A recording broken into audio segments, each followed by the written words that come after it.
얼죽신이 영원히 가지 않을 거다.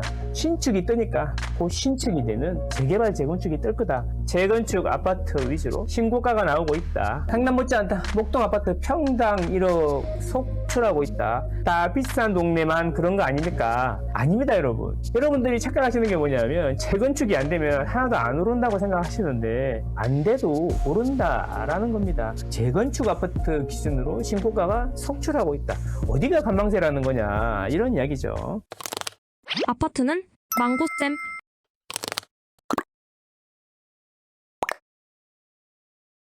관망세다. 정치적인 이슈도 있고, 그래서 이제 서울 거래량도 뚝 떨어지고 대선까지는 관망세가 지속될 거다, 이런 이야기들이 많은데 사실은 그렇지 않습니다, 여러분. 이 관망세라는 게 아예 거래량이 많이 줄어야 되는데 그런 거 같지도 않고 평소보다 거래량도 많거든요. 제가 왜 이제 관망세가 아니라고 말씀드리냐면은 이런 와중에도 신고가가 계속 나오고 있다는 거죠. 자, 요즘에 이런 고민 많이 하실 겁니다. B급지에 신축을 사느냐, 입지 좋은 곳에 구축을 사느냐. 아무래도 구축은 많이 불편할 것 같고 신축은 살기 좋을 것 같은데 입지는 구축이 더 좋으니까 그거에 대해서 고민을 많이 하시는 것 같은데 그에 대한 답을 드릴 수 있을 것 같습니다. 영상을 끝까지 보시면 현명한 결정 하시는데 도움이 되실 거라 생각합니다. 자, 어쨌든 서울 아파트 거래량은 뚝 떨어지고 대선까지 관망세가 지속될 거다. 이런 와중에 신고가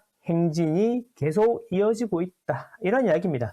꼭 거래량 감소는 가격 하락 이렇게 연결되는 건 아니다, 이런 이야기예요. 자, 여기는 여러분들이 잘 알고 계시는 압구정동의 현대 아파트고요. 여기서도 신고가가 계속 나온다고 합니다. 자, 그래서 10억이 한순간에 올랐다. 압구정 105억, 대치는 60억, 줄줄이 신고가가 나오고 있다, 이런 이야기입니다. 자, 이게 관망세는 맞는데 왜 이러고 있는 건지 참 궁금하네요. 그 다음에 그래서 결국에는 재건축 아파트 위주로 신고가가 나오고 있다, 이런 이야기예요. 구축하고 신축을 고민하시는 분들에게 참고가 되겠습니다. 아파트는 망고쌤.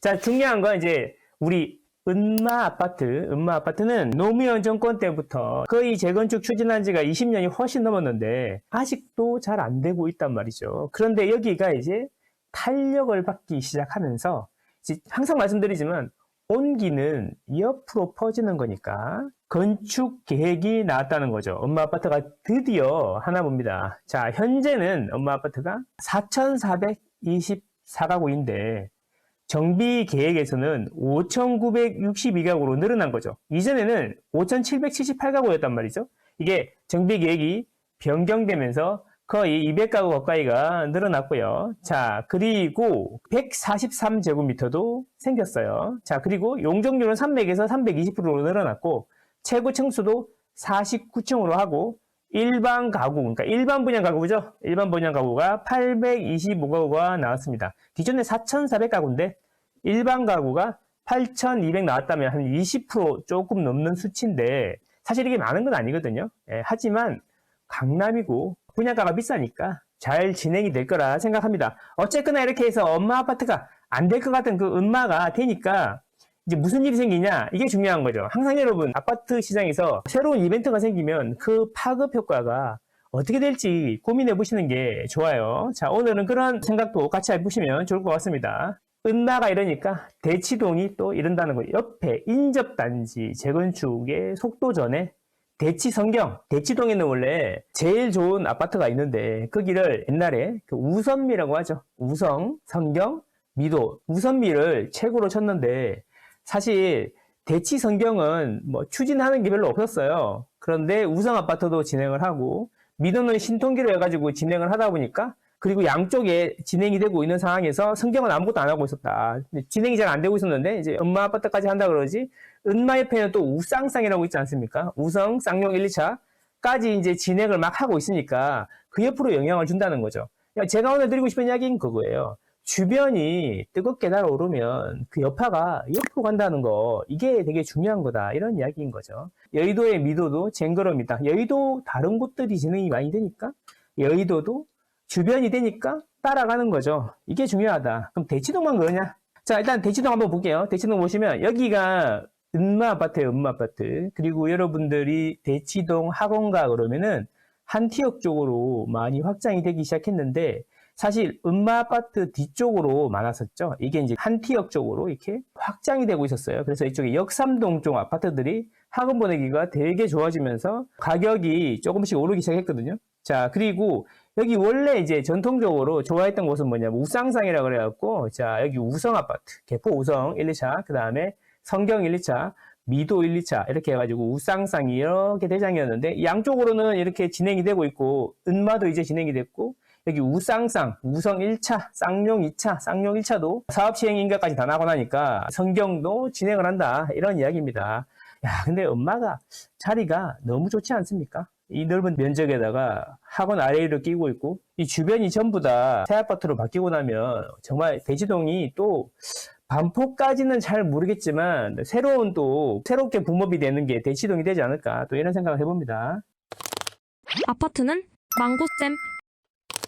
자, 어쨌든 대치동 이렇게 가고 서울에서 두 번째로 학군지 제가 요즘에 많이 말씀드리고 있는 목동입니다. 관심을 상당히 많이 가지고 있습니다. 목동 같은 경우에는 목동지구라 그래갖고 1단지부터 14단지까지 이렇게 있고 그 다음에 1단지부터 7단지를 앞단지 그리고 이제 8단지부터 14단지를 뒷단지 이렇게 얘기하죠. 예, 그래서 여기 학원가는 7단지하고 8단지 사이 이쪽에 많이 밀집이 돼 있고 5단지하고 2단지 사이에도 학원이 꽤 있습니다. 어쨌든 여기도 진행이 되고 있는데 거의 동시에 진행이 되고 있다. 제일 빠른 데가 어디예요? 6단지입니다. 6단지. 6단지는 상반기에 조합 설립을 하겠다. 6단지 여기죠. 제일 끝에. 예, 여기고요. 그 다음에 8, 12, 13, 14단지는 정비구역 지정고시. 그러니까 정비구역이 지정이 된 거죠. 정비구역이 지정된 거고 나머지는 정비계획을 공람했어요. 정비계획 공람은 뭐냐면 앞으로 우리 여기가 새 아파트가 되면 전체 세대수는 몇 개가 될 거고 5구는 몇 개고 8사는 몇 개고 용적률은 얼마고 높이는 얼마고 이렇게 지을 겁니다 라는 계획을 이제 올려놓고 시민들이 보고 의견을 수렴하는 그런 과정이에요. 그러니까 전체적으로 보면 6단지가 조금 빠르긴 한데 속도가 비슷하게 추진이 되고 있어요. 그래서 목동도 하나씩 진행이 되기 시작하면 또 이게 전체적으로 붐업이 되지 않을까 이런 생각이 또 들어요. 자, 보시면 알겠지만 여기 노란색으로 되어 있는 5단지가 용적률이 지금 현재로는 제일 낮고 나머지 단지를 8단지, 13단지가 제일 높은데 여기마저도 150 언저리단 말이죠. 대부분이 120, 30대에 있다. 기존 용적률이. 그런데 대부분 300%까지 올려주니까 사업성이 얼마나 좋은 거냐 이런 생각을 한번 해보셔야 됩니다. 그래서 제가 지속적으로 사업성이 얼마나 좋고 분담금이 아니라 환급금이 얼마나 나오는지 이런 이야기까지 다 해드렸던 것 같습니다.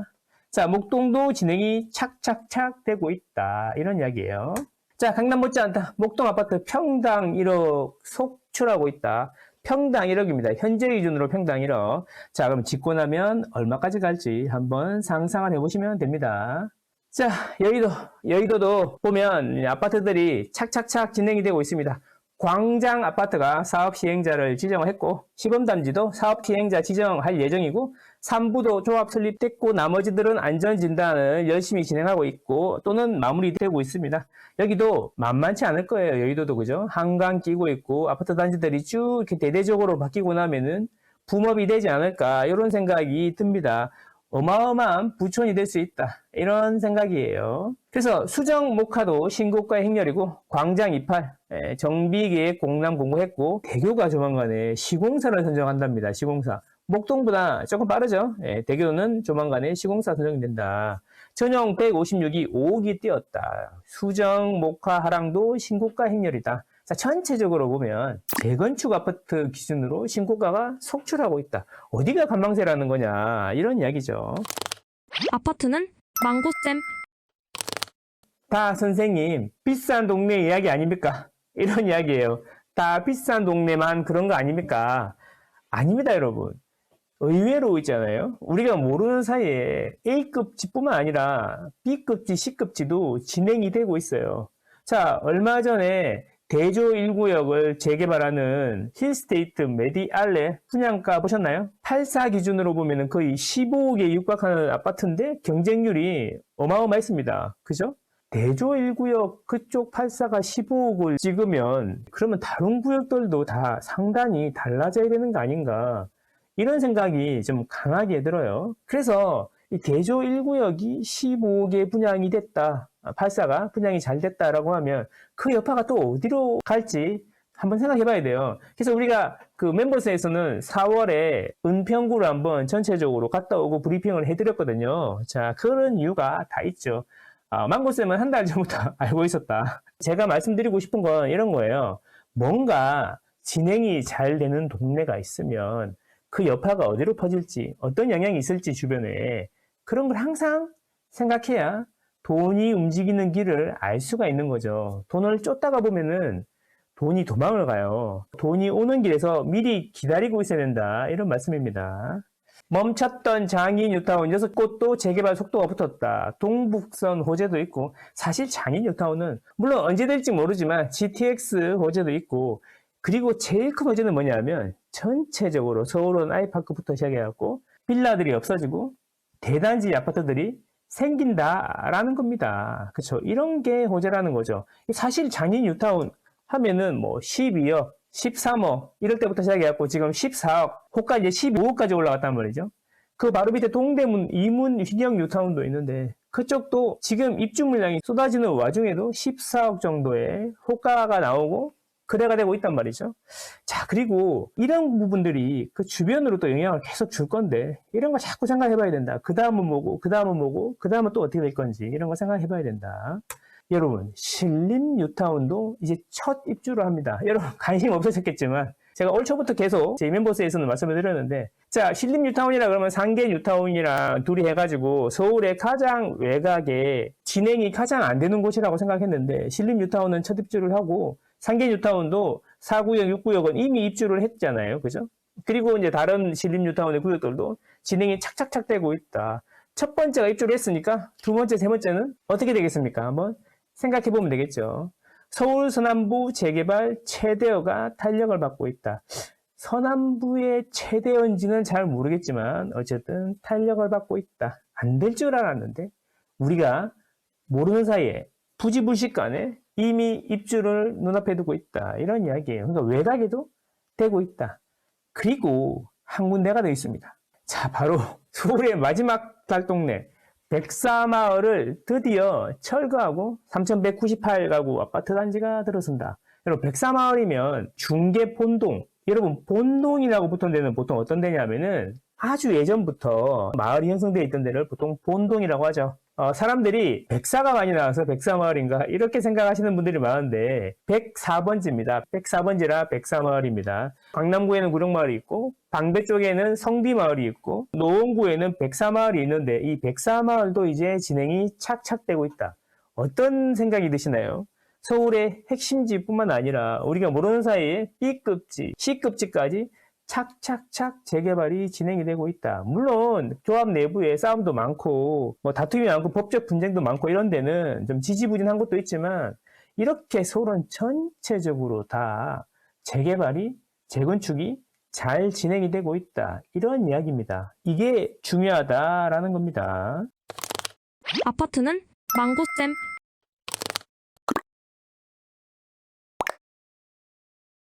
자, 그럼 여기서 한번 생각해 봅시다. 오늘도 우리 톡방에서 어떤 분께서 이런 질문을 하셨어요. 신길 뉴타운에 신축 아파트에 살고 있는데 아무래도 아이가 성장하니까 아이들 교육도 있고 하니까 교육 환경이 좋은 데로 가려고 그러는데 목동은 너무 비싸고 분당을 고려하고 있다. 직장도 분당에서 출퇴근하기 멀지 않아서 분당을 생각하고 있는데 그냥 분당을 생각하니까 너무 구축이라 분당으로 가야 되는지 아니면 신축인 신길 뉴타운에 계속 살아야 되는지 고민이 된다. 이런 말씀을 하시더라고요. 자, 그러면 이렇게 되는 거죠. 상급지의 구축이냐, 조금 하급지의 신축이냐. 여러분들은 어떤 선택을 하실 겁니까? 보통 이제 신축에 한번 사셨거나 신축을 선호하시는 분들은 아무래도 구축이니까 살기 힘들지 않겠냐. 이런 이야기 하시는 거죠. 가보면 지하주차장도 거의 없고 커뮤니티도 거의 없는 상태에서 그런데 어떻게 살겠냐. 이런 이야기 하시던데, 자, 제가 보기에는 선호의 문제다. 첫 번째. 구축은 죽어도 못 들어간다. 그러면 안 되는 거예요. 그냥 다만 한 가지 말씀드리고 싶은 건 뭐냐면 그럼 분당에 사는 수많은 사람들은 소득 많으신 분들도 계신데 거기 어떻게 살고 있을까요? 다 적응하기 나름이다라는 겁니다. 그러니까 한번 가보시면 됩니다. 가보시면 되고 집 내부 올수리 해가지고 사시는 분들도 있다. 그러니까 한번 가보셔라. 무조건 구축이랑 못 살 거라 생각하지 마시고 집 빼고는 신도시들은 거의 완벽하지 않습니까? 모든 인프라들이 계획이 돼가지고 있고 그런 거니까. 그리고 당장은 신축이 좋을지 모르겠지만 이제 입지가 좋은 곳의 구축들은 시간이 흐르면서 점점점 재건축의 시간이 다가온다는 거죠. 지금 들어와서 아이들 키우면서 10년 지나고 나면 그때는 상황이 어떻게 돼 있을까요? 10년 동안 고생했던 거 보상을 받을 수 있지 않을까?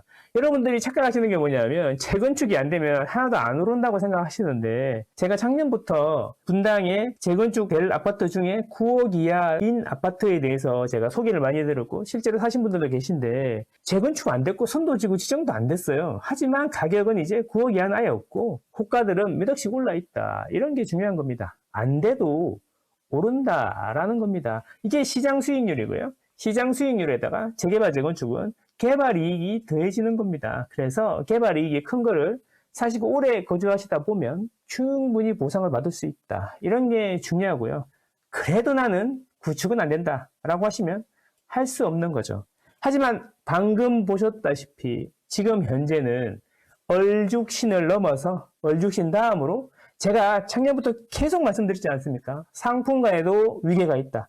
여러 번 말씀드렸습니다. 얼죽신이 영원히 가지 않을 거다. 신축이 뜨니까 곧 신축이 되는 재개발 재건축이 뜰 거다 라고 말씀드렸는데 드디어 그게 점점점 현실화되고 있다. 신기하지 않습니까? 당장은 변화를 모르지만 좀 시간을 좀 조금만 길게 보면은 답은 뻔한데 말입니다. 그래서 여러분은 현재를 선택하시겠습니까? 미래를 선택하시겠습니까? 미래를 생각하신다면 재개발 재건축이 충분히 가능한 구축을 사시는 게 어떤가 이런 생각 해봅니다. 여러분들은 현명하시니까 좋은 결정 하시리라 생각합니다. 감사합니다.